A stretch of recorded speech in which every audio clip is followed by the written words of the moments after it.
Aryanad police സ്റ്റേഷനിലെ circle ഇൻസ്പെക്ടറുടെ തലയ്ക്ക് അടിച്ച് പരിക്കേൽപ്പിച്ച കേസിൽ അറസ്റ്റിലായ പ്രമുഖ സോഷ്യൽ മീഡിയ താരം യദുവിന്റെ കൂടുതൽ ഞെട്ടിക്കുന്ന വിവരങ്ങളാണ് പുറത്തു വന്നിരിക്കുന്നത്. എന്നെ പ്രാന്തനെന്ന് വിളിച്ച ഓരോ പോലീസുകാരെയും ജീവനി കൊതി ഉണ്ടെങ്കിൽ നീയൊക്കെ രക്ഷപ്പെട്ടോ. ആര്യനാട് സ്റ്റേഷനിലെ ഓരോ പോലീസുകാരെയും കൊല്ലും. എന്നെ അടിച്ചവന്മാരെയും എൻ്റെ അമ്മ വരപ്പോൾ എൻ്റെ അടുത്ത് പോകാൻ സമ്മതിക്കാത്തവന്മാരെയും ഞാൻ ആത്മഹത്യ ചെയ്യും. അതിനുള്ള പൂർണ്ണ ഉത്തരവാദിത്വം ആര്യനാട് സ്റ്റേഷനിലെ ഒരു ഉദ്യോഗസ്ഥനും ബ്രാഞ്ച് കൂടിയ വേണു സാർ ഉൾപ്പെടെ ഉള്ളവന്മാർക്കും കണ്ടോളാം. ഇന്ന് കാണാം. അറസ്റ്റിലാകുന്നതിന് തൊട്ടു മുൻപ് പോലീസ് ഉദ്യോഗസ്ഥരെ ക്രൂരമായി കൊലപ്പെടുത്തുമെന്ന് ഭീഷണിപ്പെടുത്തുന്ന യദുവിന്റെ ഒരു സെൽഫി വീഡിയോ ഇപ്പോൾ പുറത്തു വന്നിട്ടുണ്ട്. മലയാള സിനിമയിലെ കുപ്രസിദ്ധ വില്ലൻ കഥാപാത്രമായ ഛോട്ടാ മുംബൈയിലെ നടേശന്റെ ശൈലിയാണ് യദു പോലീസിനെതിരെ പ്രയോഗിച്ചത്.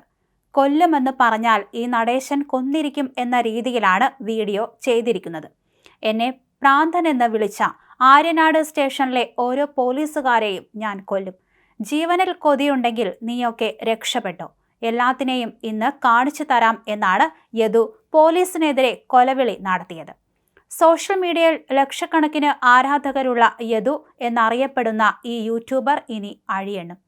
കഴിഞ്ഞ ദിവസമാണ് ആര്യനാട് പോലീസ് സ്റ്റേഷനിൽ വച്ച് നാടകീയമായ അക്രമ സംഭവങ്ങൾ അരങ്ങേറിയത്.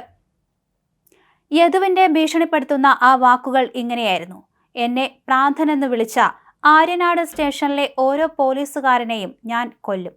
നിനക്കൊക്കെ ജീവനിൽ കൊതിയുണ്ടെങ്കിൽ നീയൊക്കെ എവിടെയെങ്കിലും ഓടി രക്ഷപ്പെട്ടോ.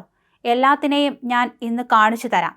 പോലീസ് സ്റ്റേഷനിലെത്തി അതിക്രമം കാട്ടിയതിനു പിന്നാലെ ആശുപത്രിയിൽ വച്ച് സിഐയെ ഇരുമ്പ് കസേര കൊണ്ട് ആക്രമിക്കുകയായിരുന്നു യദു.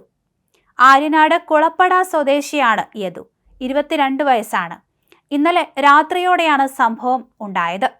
മദ്യക്കുപ്പിയുമായി ആര്യനാട് പോലീസ് സ്റ്റേഷനിലെത്തിയ പ്രതി ഡ്യൂട്ടിയിലുണ്ടായിരുന്ന പോലീസുകാരനോട് അസഭ്യം പറയുകയും കൈവശമുണ്ടായിരുന്ന മദ്യക്കുപ്പി സ്റ്റേഷനുള്ളിൽ അടിച്ചു പൊട്ടിക്കുകയും ചെയ്തു. വിവരമറിഞ്ഞ് സിഐ സ്ഥലത്തെത്തിയതോടെ ഇയാൾ ഓടി സമീപത്തെ ആശുപത്രിയിലേക്ക് കയറി. പിന്നാലെ ആശുപത്രിയിലെത്തിയ സിഐയെ അവിടെയുണ്ടായിരുന്ന ഇരുമ്പ് കസേര എടുത്ത് തലയ്ക്കടിക്കുകയായിരുന്നു. ആക്രമണത്തിൽ സിഐക്ക് ഗുരുതരമായി പരിക്ക് പറ്റി. ഉടൻ കാട്ടാക്കട ആശുപത്രിയിൽ എത്തിച്ച സിഐയുടെ തലയ്ക്ക് 6ഓളം തുന്നലുണ്ട്. നിലവിൽ ചികിത്സയ്ക്ക് ശേഷം അദ്ദേഹം വിശ്രമത്തിലാണ്. സംഭവത്തിന് പിന്നാലെ പോലീസ് പ്രതിയെ കീഴടക്കി കസ്റ്റഡിയിലെടുത്തു. ഇയാൾക്കെതിരെ വിവിധ വകുപ്പുകൾ ചുമത്തി കേസെടുത്ത് തുടർ നടപടികൾ ആരംഭിച്ചതായി പോലീസ് അറിയിക്കുകയും ചെയ്തു. അതേസമയം മറ്റ് സമീപത്തെ കടകളിലും ഇത്തരത്തിൽ യദു പ്രശ്നമുണ്ടാക്കിയെന്ന് പോലീസുകാർ പറഞ്ഞിട്ടുണ്ട്. എന്തായാലും വീഡിയോ ചെയ്ത ശേഷമാണ് ഇത്തരത്തിൽ പോലീസ് സ്റ്റേഷനിലേക്ക് എത്തിയതും ആക്രമണം നടത്തിയതും.